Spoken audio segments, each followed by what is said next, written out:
Hello. Welcome to Market Discussion of the Day.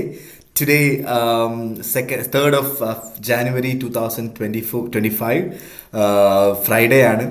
അപ്പോൾ അത് മാത്രമല്ല, ഇന്നത്തെ ദിവസം എന്താ പറയുക, ഏറ്റവും ഡേഞ്ചറസ് ആയിട്ടുള്ളൊരു ഡേ ആണ്. ഗോൾഡിൽ ട്രേഡ് ചെയ്യാനായിട്ട് ഏറ്റവും ഡേഞ്ചറസ് ആയിട്ടുള്ളൊരു ഡേ ആണെന്ന് പറയപ്പെടുന്ന ഒരു ദിവസം കൂടിയാണ്. അത് എന്തുകൊണ്ടാണെന്നുള്ള കാര്യങ്ങളൊക്കെ ഞാൻ വഴിയെ പറയാം. ഓക്കെ, സോ അതിന് മുന്നേ ആയിട്ട് ഇന്ന് പ്രത്യേകിച്ച് ഫണ്ടമെൻ്റൽ സൈഡിലോട്ട് വരികയാണെങ്കിൽ ഇന്ന് പ്രത്യേകിച്ച് ഫണ്ടമെൻ്റൽസ് ഒന്നുമില്ല. ഓക്കെ, സോ ആകപ്പാടെ നമ്മുടെ മനസ്സിൽ വെക്കേണ്ട ഫണ്ടമെൻ്റൽസ് എന്താണെന്ന് വെച്ച് കഴിഞ്ഞാൽ, അല്ലെങ്കിൽ മൺഡേയിൽ ഉള്ള ഒരു കാര്യമാണ്. ഓക്കെ, സോ ഞാൻ അടുത്ത ആഴ്ചത്തെ ന്യൂസിനെ പറ്റിയും എപ്പോഴൊക്കെയാണ് ന്യൂസ് വരുന്നത് എന്നുള്ള കാര്യം ഞാൻ വീക്കെൻഡിൽ വന്ന് കാര്യങ്ങൾ സംസാരിക്കുന്നതായിരിക്കും. എന്തൊക്കെയാണ് തിങ്കളാഴ്ച ചെയ്യേണ്ട കാര്യങ്ങൾ എന്നൊക്കെയുള്ള കാര്യങ്ങൾ ഞാൻ ഇന്നത്തെ ദിവസത്തെ ക്ലോസിങ്ങിന് ശേഷം ഞാൻ വീക്കെൻഡിൽ സാറ്റർഡേ സൺഡേ വന്നിട്ട് പറയുന്നതായിരിക്കും. ഓക്കെ, സോ അതിന് മുന്നേ ആയിട്ട് മൺഡേയിൽ മാത്രം നിങ്ങൾ നോക്കിയിരിക്കേണ്ട ഏറ്റവും ഇമ്പോർട്ടൻ്റ് ആയിട്ടുള്ള കാര്യം എന്താ വെച്ചാൽ, ഈ വർഷത്തെ പുതിയ ഫണ്ടുകൾ വരുന്ന ദിവസമാണ് മൺഡേ എന്ന് പറയുന്നത്. ഓക്കെ, സോ പുതിയ ഫണ്ടുകൾ, പുതിയ ഇൻസ്റ്റിറ്റ്യൂഷണൽ ട്രേഡേഴ്സ്, അങ്ങനെ വലിയ വലിയ ഫണ്ടുകൾ ഇടുന്ന ആൾക്കാർ, അവരൊക്കെ കൂടുതൽ ഫണ്ടുകൾ മാർക്കറ്റിലോട്ട് കൊണ്ടുവരുന്നത് മൺഡേ ആണ്. ഓക്കെ, സോ അത് വൺ ഓഫ് ദ റീസൺ ആണ് ഗോൾഡ്, എന്താ പറയുക, ഗോൾഡിൽ ഇന്ന് മോസ്റ്റ് ഡേഞ്ചറസ് ഡേ എന്നൊക്കെ പറയാനായിട്ടുള്ള വൺ ഓഫ് ദ റീസൺ ആണ്. ഓക്കെ, സോ നമുക്ക് എല്ലാ ദിവസത്തെയും പോലെ ടെക്നിക്കൽ സൈഡിലോട്ട് വരാം. അതിന് മുന്നേ ആയിട്ട് നമ്മളുടെ പുതിയ batch free forex trading batch അടുത്ത തിങ്കളാഴ്ച സ്റ്റാർട്ട് ചെയ്യുന്നതാണ്. ഓക്കെ, 2 ആഴ്ചത്തെ ക്ലാസ് ആയിരിക്കും. 1 മണിക്കൂർ വെച്ച് 2 ആഴ്ചയായിരിക്കും ഈ ക്ലാസ് പോകുന്നത്. വൈകുന്നേരം ഇന്ത്യൻ ടൈമിംഗ് 7:30 മണിക്കും 10:30 മണിക്കുമായിട്ട് 2 ബാച്ചായിട്ടായിരിക്കും സ്റ്റാർട്ട് ചെയ്യുന്നത്. ഓക്കെ, ക്ലാസ്സിന് ജോയിൻ ചെയ്യണം എന്നുള്ള ആൾക്കാർ എത്രയും പെട്ടെന്ന് എൻ്റെ ഡിസ്ക്രിപ്ഷനിൽ എൻ്റെ വാട്സപ്പ് നമ്പർ ഉണ്ടാവും. എനിക്ക് മെസ്സേജ് അയച്ചു കഴിഞ്ഞാൽ ബാക്കി കാര്യങ്ങൾ ഞാൻ കോർഡിനേറ്റ് ചെയ്തോളാം. Okay, so coming to market discussion, coming to technical side of gold. ഇപ്പം നമ്മൾ പറഞ്ഞിട്ടുണ്ടായിരുന്നു, എന്താണ് ഇന്ന് നമ്മൾ ഫസ്റ്റിലെ ഗോൾഡിലായിരിക്കും സ്റ്റാർട്ട് ചെയ്യുന്നത്. കാരണം ഗോൾഡാണ് ഇന്ന് കൂടുതൽ വോളറ്റാലിറ്റി ഞാൻ പ്രതീക്ഷിക്കുന്നത്, അതുകൊണ്ടിട്ട്. സോ നമ്മൾ പറഞ്ഞിട്ടുണ്ടായിരുന്നു ഗോൾഡ് ഫ്ലൈ ചെയ്യും എന്ന് പറഞ്ഞിട്ടുണ്ടായിരുന്നു ഇന്ന് 3 ദിവസം മുന്നേ. അതായത് 30 ഡിസംബർ അല്ലെങ്കിൽ 29 ഡിസംബറിലൊക്കെ നമ്മൾ പറഞ്ഞിട്ടുണ്ടായിരുന്നു ഗോൾഡ് നല്ല രീതിയിൽ മുകളിലോട്ട് പോകാനുള്ള പോസിബിലിറ്റി ഉണ്ടെന്നല്ലേ.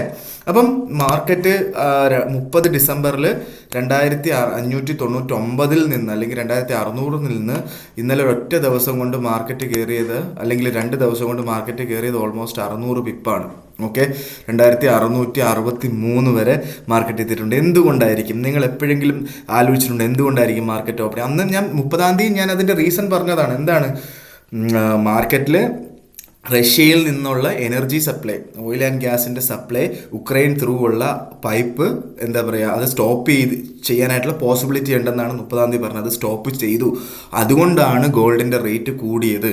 ഓക്കെ, സോ അത് കമ്മോഡിറ്റീസിൻ്റെ എല്ലാം വില കൂട്ടിയിട്ടുണ്ട്, പെട്രോളിയത്തിൻ്റെ വില കൂട്ടിയിട്ടുണ്ട്.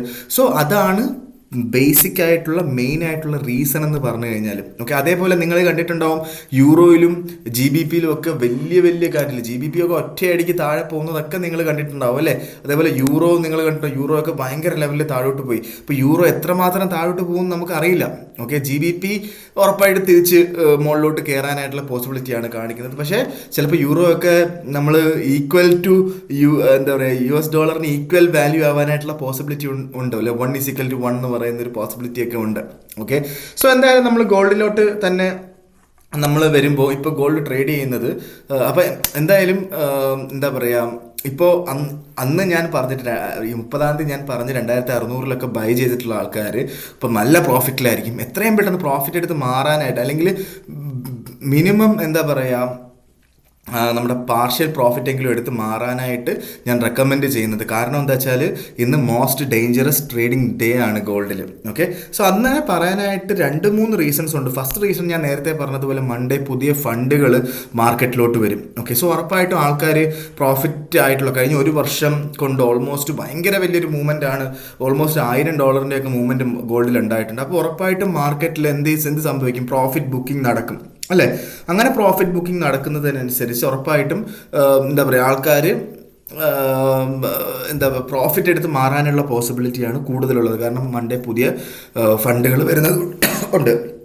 ഓക്കെ, സോ രണ്ടാമത്തെ കാര്യം എന്താ വെച്ചാൽ, വീക്കെൻഡ് വരാൻ നേരത്ത് ഈ പറയുന്ന എനർജി ക്രൈസിസിനെ സംബന്ധിച്ച് വേൾഡ് ലീഡേഴ്സ് സംസാരിക്കും. ഇപ്പം തന്നെ യൂറോപ്യൻ ലീഡേഴ്സ് ആണെങ്കിലും ഇവിടെ UK നിന്ന് ഉള്ള ലീഡേഴ്സ് ആണെങ്കിലും ഇതൊന്നും നമ്മളെ അഫക്റ്റ് ചെയ്തിട്ടില്ല എന്നുള്ള കുറേ കാര്യങ്ങളൊക്കെ പറയുന്നത്. ഇതൊന്നും ഒരിക്കലും നമ്മളെ അഫക്റ്റ് ചെയ്യത്തില്ല എന്നുള്ള കാര്യങ്ങൾ പറയുന്നുണ്ട്. അതുകൊണ്ടിട്ടാണ് മാർക്കറ്റ് പയ്യെ പയ്യെ താഴോട്ട് പോകുന്നത്, അല്ലെങ്കിൽ യൂറോ ആണെങ്കിലും GBP ആണെങ്കിലും താഴോട്ട് പോകുന്നത്. ഓക്കെ, സോ ഇങ്ങനെയും കൂടെ പറഞ്ഞിട്ടില്ലായിരുന്നെങ്കിൽ ഒറ്റയടിക്ക് ഒരു ഫ്രീ ഫോൾ ഒക്കെ നമുക്ക് പ്രതീക്ഷിക്കാവുന്നതാണ്. അപ്പോൾ അതൊക്കെ അവരൊക്കെ എന്താണ് പറയുന്നതെന്നുള്ള കാര്യം നമുക്കറിയില്ല. മൂന്നാമത്തെ ഒരു ഫണ്ടമെന്റൽസ് എന്താണെന്ന് വെച്ച് കഴിഞ്ഞാൽ ഇന്ന് മീറ്റിംഗ് ഉണ്ട്, ഖത്തറിൽ മീറ്റിംഗ് ഉണ്ട്. ഹമാസും ഇസ്രയേലും തമ്മിലുള്ള സീസ് ഫയറിൻ്റെ മീറ്റിംഗ് ഉണ്ടാവും.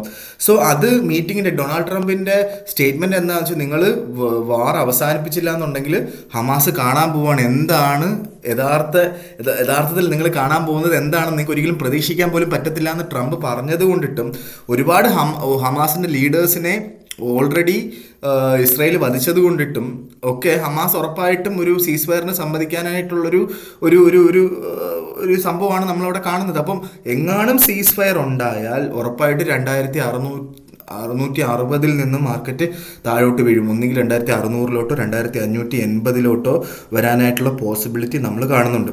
ഓക്കെ, സോ നാലാമത്തെ റീസൺ എന്താ വെച്ചാൽ അടുത്ത വെള്ളിയാഴ്ച നോൺ ഫാം പേറോൾ വരുന്നുണ്ട്. നോൺ ഫാം പേറോൾ ആൻറ്റിസിപ്പേറ്റ് ചെയ്യുന്നത് ഡോളർ മുകളിലോട്ട് പോകാനും ഗോൾഡ് താഴോട്ട് പോകാനാണ്. ഈ 4 റീസണാണ് എനിക്ക് പറയാനായിട്ടുള്ളത്. അതുകൊണ്ടിട്ട് ഇന്ന് ഗോൾഡിൽ ട്രേഡ് ചെയ്യാതിരിക്കുന്നതായിരിക്കും ഏറ്റവും ബെറ്റർ. ഇന്നലെ ട്രേഡ് എടുത്തിട്ടുള്ള ആൾക്കാർ എത്രയും പെട്ടെന്ന് ട്രേഡ് അവസാനിപ്പിക്കുന്നതായിരിക്കും, അല്ലെങ്കിൽ പാർഷ്യലി എങ്കിലും ട്രേഡ് അവസാനിപ്പിക്കുന്നതായിരിക്കും ബെറ്റർ. നമുക്ക് ഇനിയും 2680 കിട്ടും. 2680 കഴിഞ്ഞ ആഴ്ച കിട്ടാത്ത ആൾക്കാർ ഉറപ്പായിട്ട് 2680 അടുത്ത ആഴ്ച അല്ലെങ്കിൽ ഇനിയും നമുക്ക് കിട്ടാനുള്ള പോസിബിലിറ്റി ഉണ്ട്. ഓക്കെ, സോ ഇതൊക്കെ ഞാൻ പറയുന്നത് 100% എനിക്ക് ഉറപ്പുണ്ടൊന്നും ഉണ്ടായിട്ടല്ല. ചിലപ്പോൾ മാർക്കറ്റ് മുകളിലോട്ട് പോവാം, പക്ഷേ ഇതൊക്കെ സംഭവിക്കുന്ന കാര്യങ്ങളാണ്. അപ്പോൾ ഇതിൻ്റെ ഉള്ളൊരു എന്താ പറയുക എൻഡ് റിസൾട്ട് ചിലപ്പം ഗോൾഡ് താഴോട്ട് പോകുന്നതായിരിക്കാം.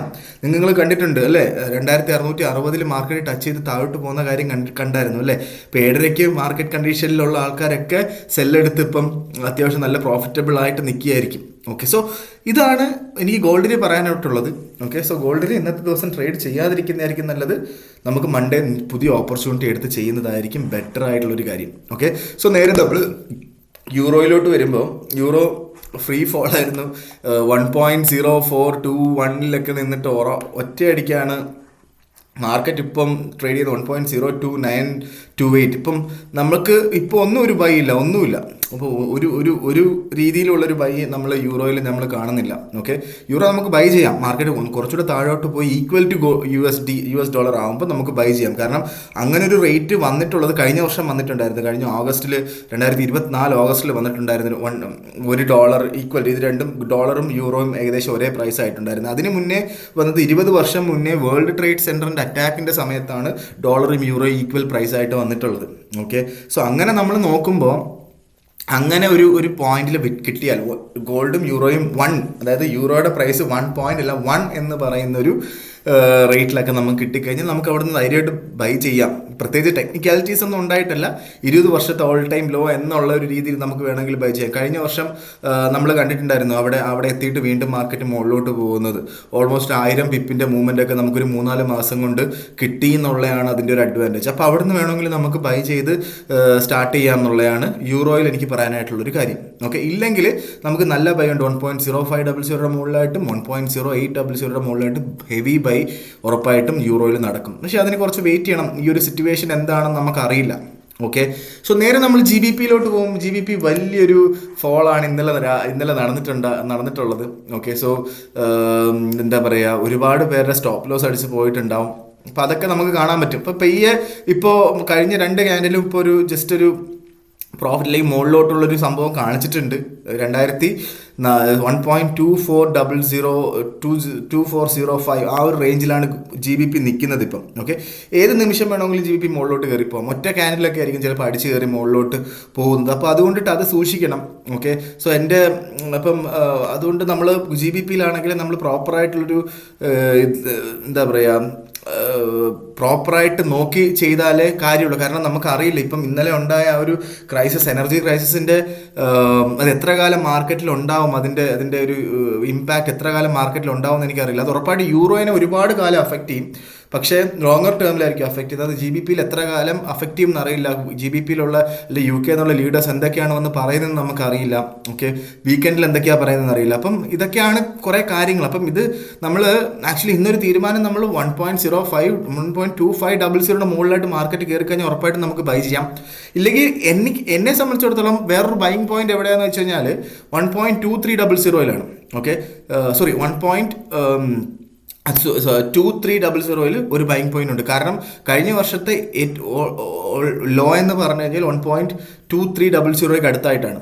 Okay, candle formation. Okay, shadow 1.2898 ആ ഒരു ലെവലിലും പോയിട്ടുണ്ട്. ഓക്കെ, സോ അവിടെ വെച്ച് വേണമെങ്കിൽ ബൈ ചെയ്യാം. ഒരു 40-50 പിപ്പ് താഴെയായിട്ട് സ്റ്റോപ്പ് ലോസ് ഇടണം എന്നുള്ളത് മാത്രമാണ്. ഈ രണ്ട് ഓപ്പർച്യൂണിറ്റി ഒന്നുകിൽ 1.2300 നിങ്ങൾക്ക് ബൈ ചെയ്യാം, അല്ലെങ്കിൽ 1.2500 മുകളിലായിട്ട് മാർക്കറ്റ് കയറി കഴിഞ്ഞാൽ നമുക്ക് ബൈ ചെയ്യാം എന്നുള്ളതാണ് GBPയിൽ എനിക്ക് നിങ്ങളുടെ അടുത്ത് പറയാനായിട്ടുള്ളത്. ഓക്കെ, സോ ഇതാണ് സോറി നമ്മൾ എന്താ പറയുക, നമ്മുടെ JPYയിലോട്ട് വന്നില്ല, ഞാൻ മറന്നുപോയി.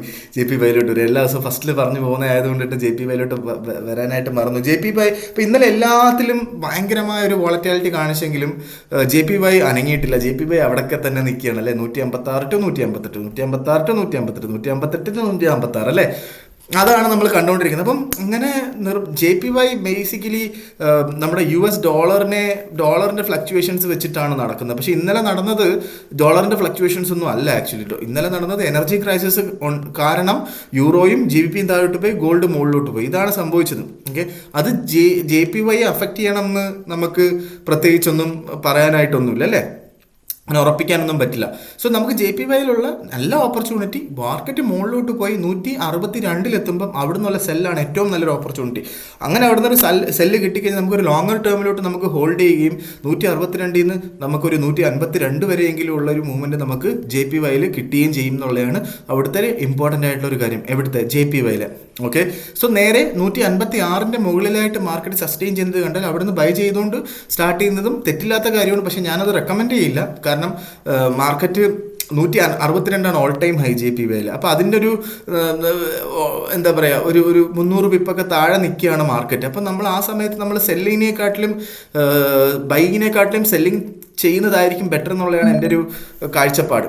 ഓക്കെ, സോ അതുകൊണ്ടിട്ട് നമ്മൾ സെല്ല് ചെയ്യുന്നതായിരിക്കും ബെറ്റർ എന്നുള്ളതാണ്.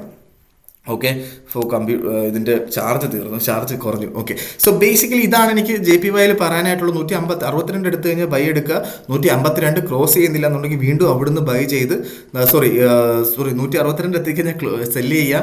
158 താഴെയായിട്ട് രണ്ട് മാർക്കറ്റ് ഓപ്പണിങ്സിന് ക്ലോസിങ്സിനോ മാർക്കറ്റിൻ്റെ 58 താഴെയായിട്ട് മാർക്കറ്റ് സസ്റ്റെയിൻ ചെയ്യുന്നുണ്ടെങ്കിൽ അവിടുന്ന് നമ്മൾ സെല്ലെടുത്ത് സ്റ്റാർട്ട് ചെയ്യുക എന്നുള്ളതാണ് എനിക്ക് ഇന്നത്തെ ദിവസം നിങ്ങളടുത്ത് പറയാനായിട്ടുള്ളത്. ഓക്കെ, സോ ഉറപ്പായിട്ടും മാർക്കറ്റ് ഡിസ്കഷൻ എത്രയും പെട്ടെന്ന് ക്ലാസ്സിന് കയറണം എന്നുള്ള ആൾക്കാർക്ക്, അല്ലെങ്കിൽ ഫ്രീ ഫോറക്സ് ട്രേഡിംഗ് ക്ലാസ് വേണ്ടെന്നുള്ള ആൾക്കാർ എത്രയും പെട്ടെന്ന് എൻ്റെ ഡിസ്ക്രിപ്ഷനിൽ എൻ്റെ നമ്പർ എടുത്തിട്ട് മെസ്സേജ് ചെയ്യാം. ഓക്കെ, സോ ഞാൻ ബാക്കി കാര്യങ്ങൾ കോർഡിനേറ്റ് ചെയ്യുന്നതായിരിക്കും. കാരണം മൺഡേ ആണ് പുതിയ ബാച്ച് സ്റ്റാർട്ട് ചെയ്യുന്നത്. ഓൾറെഡി രജിസ്ട്രേഷനൊക്കെ ഒരുപാട് നടന്നുകൊണ്ടിരിക്കുകയാണ്. അപ്പോൾ എത്രയും പെട്ടെന്ന് എനിക്ക് മെസ്സേജ് അയക്കാം. ഓക്കെ, അതേപോലെ തന്നെ ഞാൻ അടുത്ത ആഴ്ചത്തെ ന്യൂസുകളും ഫണ്ടമെൻ്റൽസും എന്തൊക്കെയാണ് ബേസിക്കായിട്ട് വന്നിട്ടുള്ള കാര്യങ്ങൾ എന്നൊക്കെയുള്ള കാര്യങ്ങളും അടുത്ത തിങ്കളാഴ്ച എന്തൊക്കെ തീരുമാനങ്ങൾ എടുക്കാൻ പറ്റും എന്നൊക്കെയുള്ള കാര്യങ്ങൾ ഞാൻ വീക്കെൻഡിൽ വന്നിട്ട് നിങ്ങളടുത്ത് സംസാരിക്കുന്നതായിരിക്കും. അപ്പോൾ എന്തായാലും മാർക്കറ്റ് ഡിസ്കഷനായിട്ട് നാളെയോ മറ്റന്നാളോ നമ്മൾ കാണുന്നത് വരെ ഗുഡ് ബൈ.